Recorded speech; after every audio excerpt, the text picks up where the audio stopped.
बच्चों, हमको मालूम है मनुष्य के शरीर में जीवित रहने के लिए बहुत सारी जैविक प्रक्रियाएं होती हैं, जैसे पोषण, परिवहन, श्वसन, उत्सर्जन इत्यादि, जिसमें से हमने पोषण के बारे में पिछली क्लास में पढ़ा था।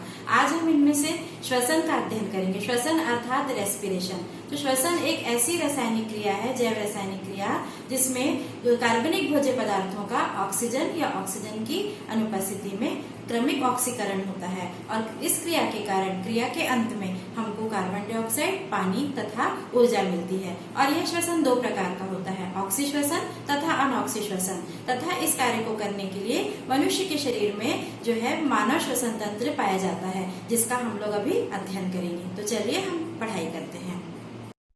श्वसन या रेस्पिरेशन यह जीवों में होने वाली वह जैव रासायनिक क्रिया है जिसमें जटिल कार्बनिक भोज्य पदार्थों का ऑक्सीजन की उपस्थिति या अनुपस्थिति में क्रमिक ऑक्सीकरण होता है, जिसके फलस्वरूप जल तथा कार्बन डाइऑक्साइड बनते हैं और ऊर्जा मुक्त होती है। समीकरण को देखेंगे, C6H12O6 धन O2। ये क्रिया माइटोकॉन्ड्रिया में हो रही है, कोशिका के, जिसे हम कोशिका का पावर हाउस भी कहते हैं। और इस क्रिया के कारण कार्बन डाइऑक्साइड, पानी तथा ऊर्जा उत्पन्न हो रही है और यह ऊर्जा एटीपी के रूप में निकलती है, जिसे हम एडिनोसिन ट्राइफॉस्फेट भी कहते हैं। सभी सजीवों में, चाहे वे पौधे हों या जंतु हों, श्वसन एक निरंतर चलने वाली जैविक प्रक्रिया है। इसमें शरीर और वातावरण के बीच गैसीय आदान प्रदान होता है, जिसके लिए पौधों में रंध्र तथा नलियां होती हैं, तो जंतुओं में गलफड़े, त्वचा, फेफड़े और नलियों की विशेष व्यवस्था होती है। श्वसन अंग या रेस्पिरेटरी ऑर्गन ऑक्सीजन को ग्रहण एवं कार्बन डाइऑक्साइड का त्याग करने वाले अंग श्वसन अंग कहलाते हैं। जैसे निम्न वर्ग के जंतुओं में गैसीय आदान प्रदान तथा सामान्य शारीरिक सतह के द्वारा होता है, जबकि अन्य जो जंतु हैं इनमें विशेष प्रकार के श्वसन अंग होते हैं, जैसे गिल्स हो गए, ट्रैकिया, फेफड़े इत्यादि। अब श्वसन तंत्र या रेस्पिरेटरी सिस्टम एक जीव के शरीर में श्वसन से संबंधित सभी अंगों को एक साथ श्वसन तंत्र कहते हैं। श्वसन दो प्रकार के होते हैं। श्वसन के प्रकार, पहला प्रकार कहलाता है ऑक्सी श्वसन या एरोबिक रेस्पिरेशन कहते हैं, और दूसरा प्रकार कहलाता है अनऑक्सी श्वसन या एनएरोबिक रेस्पिरेशन। अब इन दोनों में क्या क्या अंतर है इसे हम देखते हैं। तो एरोबिक रेस्पिरेशन यह ऑक्सीजन की उपस्थिति में होता है। इसमें भोजन का पूर्णतः ऑक्सीकरण होता है और इस क्रिया के अंत में ग्लूकोज पूर्ण रूप से कार्बन डाइऑक्साइड तथा पानी में विघटित हो जाता है और अत्यधिक मात्रा में ऊर्जा मुक्त होती है। इसमें भोजन से ग्लूकोज मिलता है और यह ग्लूकोज पैरुविक एसिड में बदल जाता है और यह क्रिया ग्लाइकोलिसिस कहलाती है, जो कि कोशिका के साइटोप्लाज्म में होती है। अब इस पायरुविक एसिड को जब ऑक्सीजन प्राप्त होती है तो इसका विघटन होता है और कार्बन डाइऑक्साइड, पानी तथा ज्यादा मात्रा में ऊर्जा मिलती है और यह 38 एटीपी के रूप में मिलती है। और इस तरह से हम देखते हैं कि ऑक्सी श्वसन में सबसे ज्यादा ऊर्जा प्राप्त होती है और यह क्रिया माइटोकॉन्ड्रिया में या कोशिका के पावर हाउस में पूरी होती है। इसका उदाहरण पौधे तथा जंतु हैं। अब अनऑक्सी श्वसन अर्थात यह श्वसन है जो कि ऑक्सीजन की अनुपस्थिति में होता है। इसमें भोजन का अपूर्ण ऑक्सीकरण या ब्रेकडाउन होता है और इस क्रिया के अंत में जो उत्पाद मिलते हैं अर्थात जो एंड प्रोडक्ट्स मिलते हैं वह अल्कोहल तथा कार्बन डाइऑक्साइड होते हैं, जो कि ईस्ट में मिलते हैं। और जंतु मांसपेशी में अनऑक्सी श्वसन होता है तब हमें लैक्टिक एसिड प्राप्त मिलती है और यह हम देखते हैं कि इसमें बहुत कम ऊर्जा मिलती है, मात्र 2 अणु एटीपी के प्राप्त होते हैं और यह अभिक्रिया जीवाणुओं में, कवक में, अंतःपरजीवी में तथा जंतुओं की मांसपेशी में संपन्न हो। मनुष्य का श्वसन तंत्र, रेस्पिरेटरी सिस्टम ऑफ ह्यूमन, मानव के श्वसन तंत्र को 2 भागों में बांटा गया है। पहला भाग कहलाता है जिसके अंतर्गत विभिन्न संवाहक अंग या श्वसन नलिकाएं आती हैं और दूसरा भाग में आता है फेफड़े। अब संवाहक अंग क्या हैं? वे सारे अंग जो वातावरण की वायु को फेफड़ों तक पहुंचाने का कार्य करते हैं वे इसमें शामिल होते हैं। जैसे कौन कौन से हैं ये? नासिका छिद्र या जिसे हम बाह्य नासा या नॉस्ट्रिल्स कहते हैं, दूसरा अंग नासा मार्ग या नेजल पैसेज है, तीसरा ग्रसनी या फेरिंग्स कहलाता है, चौथा अंग है कंठ या जिसे हम लैरिंग्स बोलते हैं, पांचवा श्वास नाल या ट्रैकिया और उसके बाद में छठवां ब्रोंकाई तथा ब्रोंक्यूल्स इसके अंतर्गत आते हैं। और फेफड़े जो है यह प्रमुख श्वसन अंग है हैं, जो कि एक जोड़ी की मिलते हैं और हृदय के दोनों ओर एक एक की संख्या में पाए जाते हैं। और इनकी जो स्थिति है यह वक्ष की गुहा या थोरेसिक कैविटी में होती है। जैसा कि अब हम इसको चित्र में भी देख सकते हैं। श्वसन तंत्र का हम चित्र देख रहे हैं, जिसमें हमारे मस्तिष्क में श्वसन को नियंत्रित करने वाला केंद्र होता है। श्वसन तंत्र का पहला अंग नासाद्वार है, इससे वायु अंदर प्रवेश करती है, जो कि श्वास नाल के माध्यम से आगे बढ़ती है। साथ में हम देख रहे हैं यहाँ पर हमारी आहार नल का मुख्य गुहा भी दिखाई दे रहा है। श्वास नल और आहार नल दोनों एक जगह पर आपस में मिलते हैं, वह जगह होती है ग्रसनी। श्वास नल आगे बढ़ के दो शाखाओं में विभाजित हो जाती है, जिसे हम कहते हैं श्वसनी, और दोनों तरफ की श्वसनी अपने अपने तरफ के फेफड़ों में जाती है। हमारे शरीर को दो भागों में विभाजित करने वाला एक मध्य पट या डायाफ्राम होता है, जिसके ऊपर का भाग कहलाता है वक्ष गुहा और नीचे का भाग कहलाता है उदर गुहा। फेफड़े हमारे एक आवरण से ढके हुए होते हैं और फेफड़ों को घेरी हुई हमारे शरीर में पसलियां पाई जाती हैं। अब ये जो शाखाएं हैं श्वसनी की, वह आगे चल करके नीचे जब जाती हैं तो वह एक थैलेनुमा भाग में डिवाइड हो जाती हैं, जिन्हें हम कहते हैं कुपिका। इन कुपिकाओं के ऊपर में धमनी और शिरा का जाल रहता है, जिसके अंतर्गत ऑक्सीजन युक्त और ऑक्सीजन विहीन रक्त होते हैं, और इन धमनी और शिराओं के ऊपर में रक्त केशिकाओं का जाल रहता है, जिसके माध्यम से जो ऑक्सीजन और कार्बन डाइऑक्साइड है उनका स्थानांतरण वहां पर होता है। तो नासा छिद्र क्या है? नॉस्ट्रिल्स। तो यह नासा मार्ग का सबसे बाहरी ओपनिंग होती है, मुख के ठीक ऊपर स्थित होता है।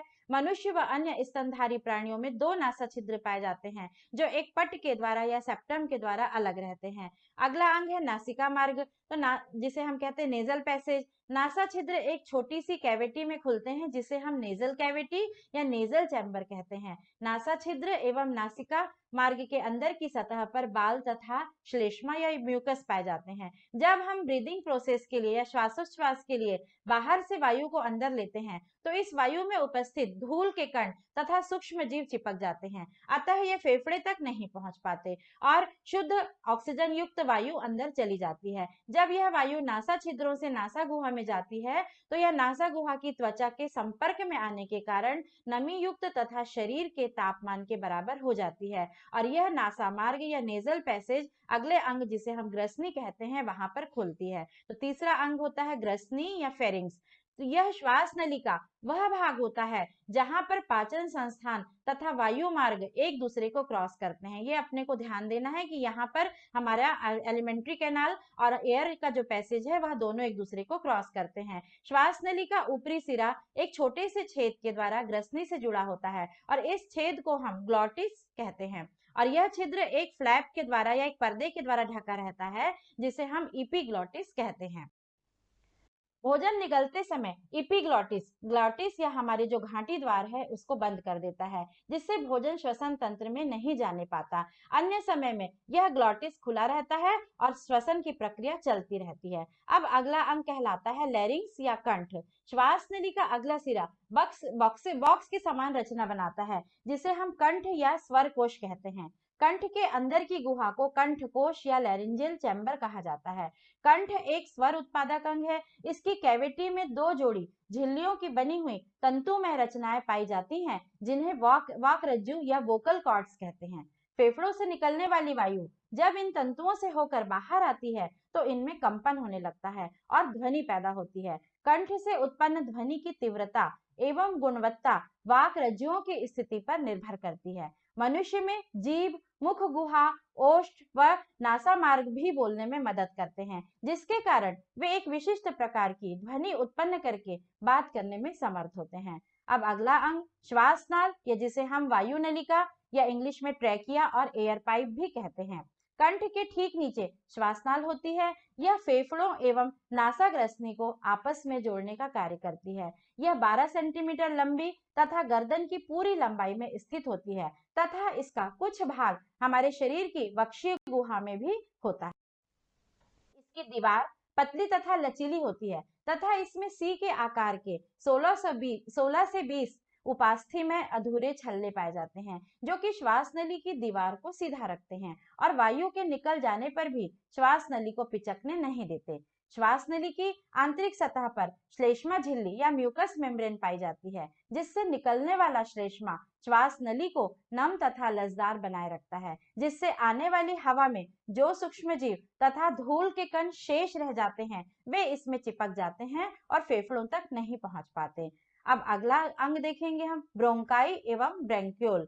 श्वास नली वक्ष गुहा में जाकर दो भागों में बंट जाती है, जिन्हें हम ब्रोंकाई कहते हैं, और एक शाखा को ब्रोंकस कहते हैं। प्रत्येक ब्रोंकस अपनी अपनी तरफ के फेफड़ों को जाती है और फेफड़े में जाकर कई शाखाओं में बंट जाती है। ये शाखाएं पुनः कई पतली शाखाओं में बंटती हैं, जिन्हें ब्रोंक्यूल कहा जाता है। प्रत्येक ब्रोंक्यूल पुनः 2 से 11 शाखाओं में बंट जाता है, जिन्हें कुपिका वाहिनियां या एल्वियोलर डक्ट्स कहा जाता है। प्रत्येक एल्वियोलर डक्ट या कुपिका वाहिनी का अंतिम सिरा फूलकर छोटे छोटे कोष्ठों में समाप्त होता है और इन कोष्ठों को हम कुपिका कोष्ठ या एल्वियोलर सेक्स कहते हैं।